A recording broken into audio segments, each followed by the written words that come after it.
सुप्रभात। पिछले वीडियो में हम लोगों ने दानी पेड़ कहानी पढ़ी थी। आज हम लोग उस पर चर्चा करेंगे कि वो कहानी क्या कहना चाहता है, लेखक हमें क्या संदेश देना चाहते हैं। तो आइए देखते हैं। हमने दानी पेड़ कहानी में देखा था कि किस प्रकार पेड़ मनुष्य की बचपन से लेकर बुढ़ापे तक की सभी आवश्यकताओं को पूरी करता है। तो यह वास्तव में सिर्फ एक पेड़ की कहानी नहीं है, बल्कि यह हमारी पूरी प्रकृति और पर्यावरण की कहानी कहता है। तो हम लोगों ने पहले दृश्य में देखा था कि कुछ बच्चे खेल रहे होते हैं पेड़ के साथ, और जब उन्हें भूख लगती है तो उसके फल खाते हैं और नींद आने पर वहीं वे थक कर सो जाते हैं। तो इसका सीधा अर्थ है कि जब मनुष्य अपनी बाल्यावस्था में होता है तो उसके अंदर कोई स्वार्थ नहीं होता है। वह प्रकृति की सुंदरता का उपयोग उसी प्रकार करता है जैसे वे हैं। उसके साथ प्यार से खेलते हैं, मौज मस्ती करते हैं।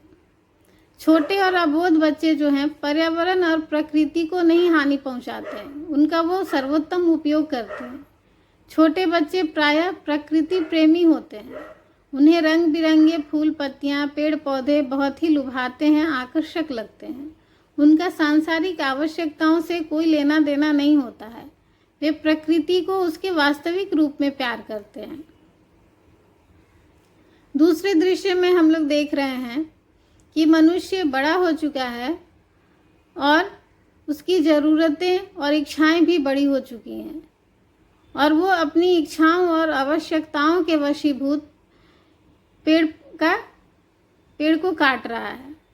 ठीक है, यानी कि वह प्रकृति और पर्यावरण का अंधाधुंध दोहन करता चला जाता है। वह बिल्कुल यह नहीं सोचता है कि हमें प्रकृति सुरक्षा और पर्यावरण संरक्षण की भी बात सोचनी चाहिए। वह यह भूल जाता है कि हमारा जीवन पूरी तरह इन्हीं पेड़ पौधों पर निर्भर है। हमें भोजन, वस्त्र और आवास तो इनसे मिलता ही है, साथ ही यह हमारे फेफड़े को उचित मात्रा में ऑक्सीजन भी देते हैं। इतना ही नहीं, पेड़ पौधे वातावरण में फैले दूषित वायु को भी शुद्ध करते हैं और साथ ही भूमि को नमी और ठंडक भी प्रदान करते हैं। तो मनुष्य सिर्फ अपना अधिकार समझता चला जाता है और उस पेड़ पौधों का दोहन करता है। वह अपना कर्तव्य भूल जाता है कि उसे सृजन भी करना है, और परिणाम यह होता है कि पेड़ पौधों के रोपण और सृजन पर उसका ध्यान बिल्कुल ही नहीं जाता है, जिससे कि पर्यावरण और जैव विविधता पर प्रतिकूल प्रभाव पड़ता है।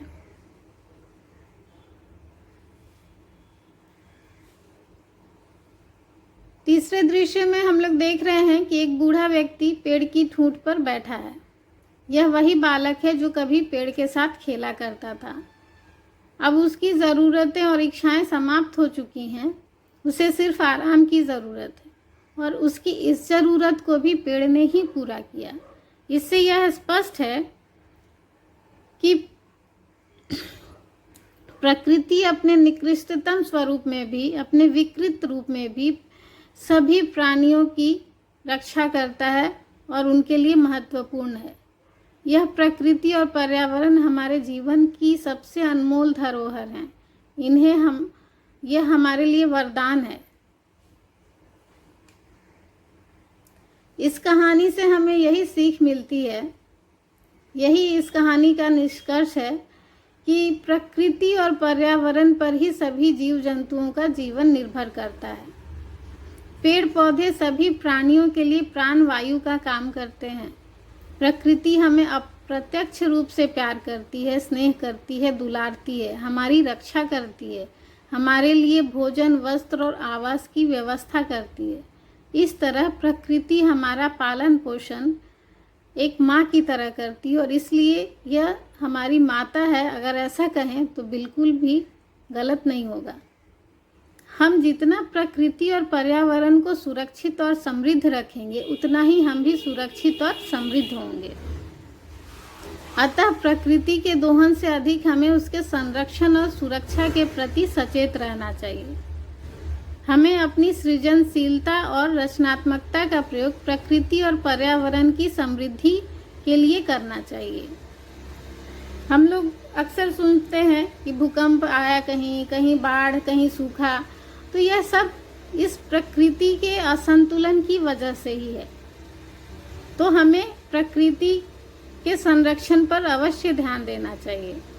नहीं, हमारे पास कुछ प्रश्न हैं, इन प्रश्नों के उत्तर आपको लिखने हैं और लिखकर अपने शिक्षक को दिखाना है। ठीक है। पहला प्रश्न है, पेड़ से सब कुछ लेने के बाद भी आदमी खुश क्यों नहीं था? दूसरा, अपना सब कुछ दे देने पर भी पेड़ खुश क्यों था? तीसरा, पेड़ ने आदमी के बचपन से बुढ़ापे तक की किन किन जरूरतों को पूरा किया? चौथा, पेड़ को दानी क्यों कहा गया? पांचवा, बड़ा होने पर लड़का दुखी क्यों रहने लगा? छठा प्रश्न है, खाली जगहों को भरिए।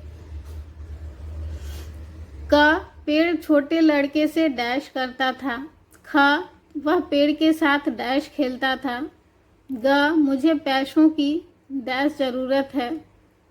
घ, मैं डैश खरीदना चाहता हूँ। आगे देखते हैं, पाठ से आगे है। पहला प्रश्न, दुनिया में पेड़ों की संख्या को लगातार कम किया जा रहा है। अगर पेड़ों की संख्या इसी प्रकार कम होती जाए तो 20 वर्ष के बाद का समाज कैसा होगा? दूसरा प्रश्न है, पेड़ों को सुरक्षित रखने के लिए क्या क्या किया जा सकता है? तीसरा, दिए गए शब्दों का प्रयोग कर एक छोटी सी कहानी लिखिए। मेढक, तालाब, बगुला, बच्चे, मछली, सांप, इन सब से आपको एक कहानी बनानी है। चौथा प्रश्न है, मेरा प्रिय वृक्ष विषय पर 50 शब्द लिखिए। मुझे उम्मीद है कि आप लोग मेरा वीडियो देख रहे होंगे तो आप लोगों को सब कुछ अच्छे से समझ में आया होगा और इन प्रश्नों के उत्तर भी आपको उनमें मिल जाएंगे। व्याकरण के जो भाग हैं उन्हें मैं दूसरे वीडियो में बताऊंगी। धन्यवाद।